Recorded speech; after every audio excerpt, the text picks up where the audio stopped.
మన పెట్టుబడి మన పిల్లల భవిష్యత్తు కోసమే కదా. మీ పెట్టుబడికి నమ్మకమైన వేదిక శ్రీ వాసవి ప్రాజెక్ట్స్. అండ్ నూనా నచ్చే విషయానికి వస్తే ఫస్ట్ మీరు మాట్లాడిన ఇంటర్వ్యూ నుంచి నేను కొన్ని క్వశ్చన్స్ తీసుకుని, ఈ సినిమా త్రివిక్రమ్ గారు రాశారు, మీరు ప్రొడ్యూస్ చేశారు అండ్ డైరెక్ట్ చేశారు, అంతా ఓకే. బట్ ఈ సినిమాలో ఎక్కడ ఫైట్స్ ఉండవు. ఆ సమయంలో తెలుగు సినిమా ఎలా ఉందంటే ఫ్యాక్షన్ సినిమాలు, మాస్ సినిమాలు రాజ్యం వెళ్తున్న కాలం. అలాంటి సమయంలో వెంకటేష్ గారు సింగిల్ ఫైట్ లేకుండా ఈ సినిమాకు ఒప్పుకోవడానికి కారణం ఏంటి? డెఫినెట్గా నువ్వే కావాలి చూడటం జరిగి ఉండొచ్చు అండి. అట్ ది సేమ్ టైం నువ్వే కావాలి గురించి విన్నా కానీ భాస్కర్ త్రివిక్రమల ప్రతిభ గురించి తెలిసి ఉంటుంది.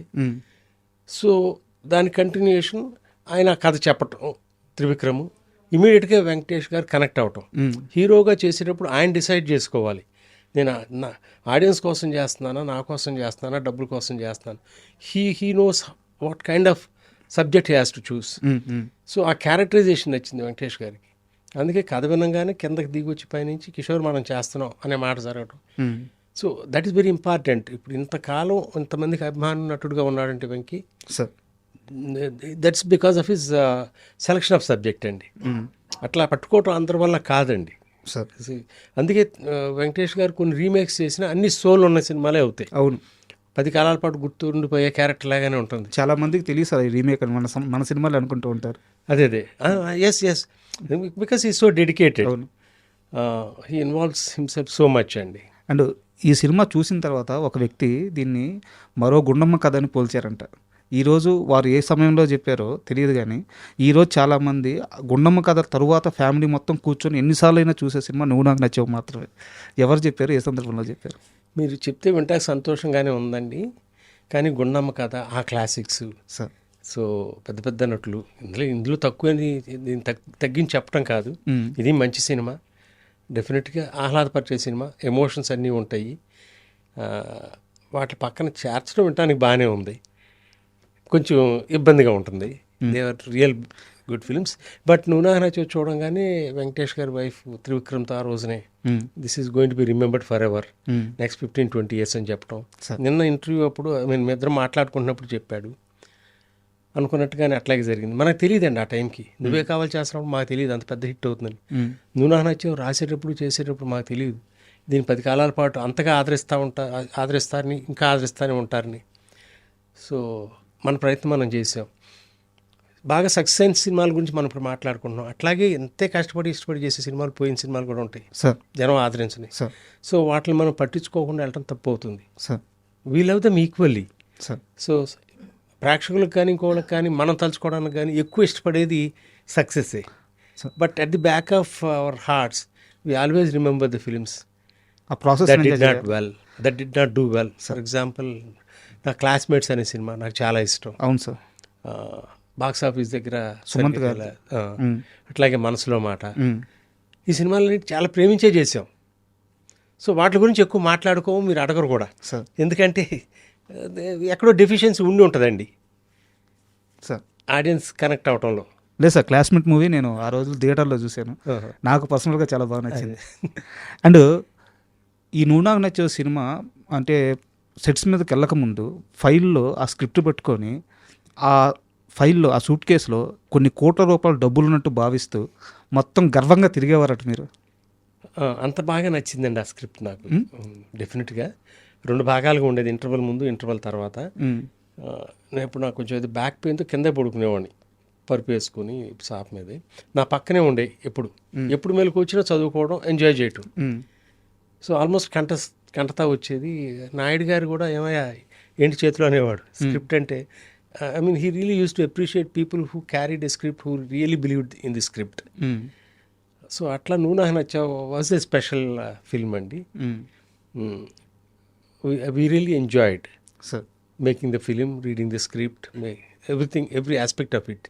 సార్, నువ్వు నాకు నచ్చే సినిమాకి మీరందరూ పడ్డ కష్టం ఓకే, అదంతా ఒక ఎత్తు అయితే ఆ సినిమాకు ఒక బ్యూటీ తీసుకొచ్చింది మాత్రం ఆర్తి అగర్వాల్ గారు.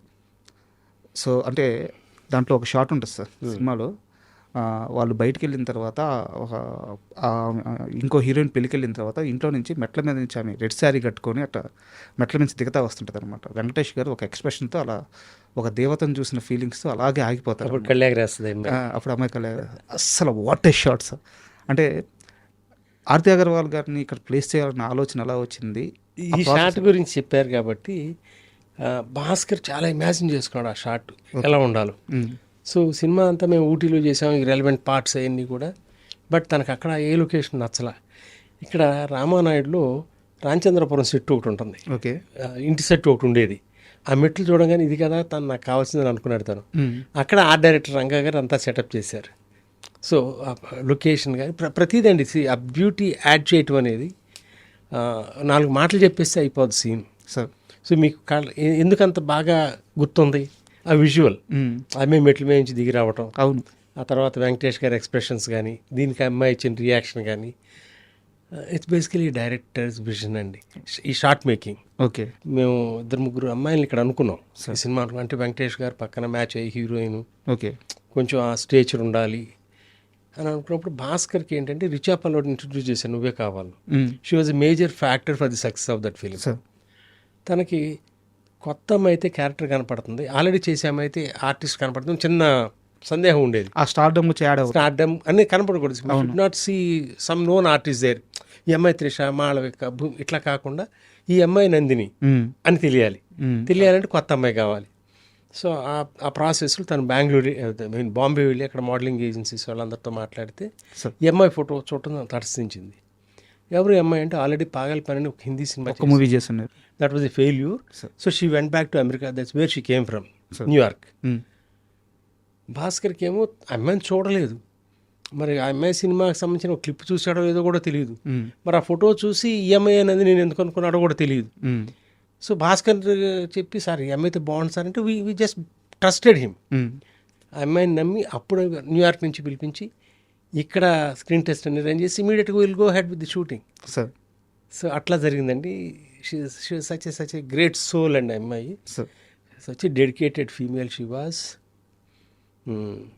అన్ని మధుర క్షణాలు పాపం మన మధ్య లేదు ఇప్పుడు.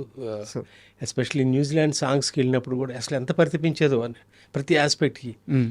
తనకి ఎంతో బాగా పోయినప్పటికీ కూడా లిరిక్స్ అని కంఠస్థం చేసి వచ్చేది. అమ్మాయికి ఏమీ ఈ భాషే తెలియదు. Basically she was Born and brought up in New York. ఈ తెలుగు లిరిక్స్ని కంఠస్థం చేసి అక్కడికి వచ్చి ఉన్నమాట చెప్పనివ్వు కానీ ఏదైనా చూడండి ఎంత చక్కగా అసలు లిప్సింగ్ కానీ లంగా ఓణి వేసినప్పుడు ఎంత తిరిగింటి అమ్మాయిలాగా కనపడటం. కరెక్ట్. ఆ సంస్కారం కూడానండి షెడ్యూల్ అయిపోయి మళ్ళీ అమెరికా వెళ్ళి మళ్ళీ రావడానికి ముందు వెళ్ళేటప్పుడు ఎప్పుడు కాళ్ళకి నమస్కారం చేసి వెళ్ళేదండి. So that was the culture. We all miss. అంటే నేను సబ్జెక్ట్ నుంచి కాస్త డీవియేట్ అవుతున్నాను అనుకోకపోతే ప్లీజ్. ఆమె మరణం జరిగిన తర్వాత మీకు ఆ ఇన్సిడెంట్ ఎలా తెలిసింది, మీ రియాక్షన్ ఏంటి?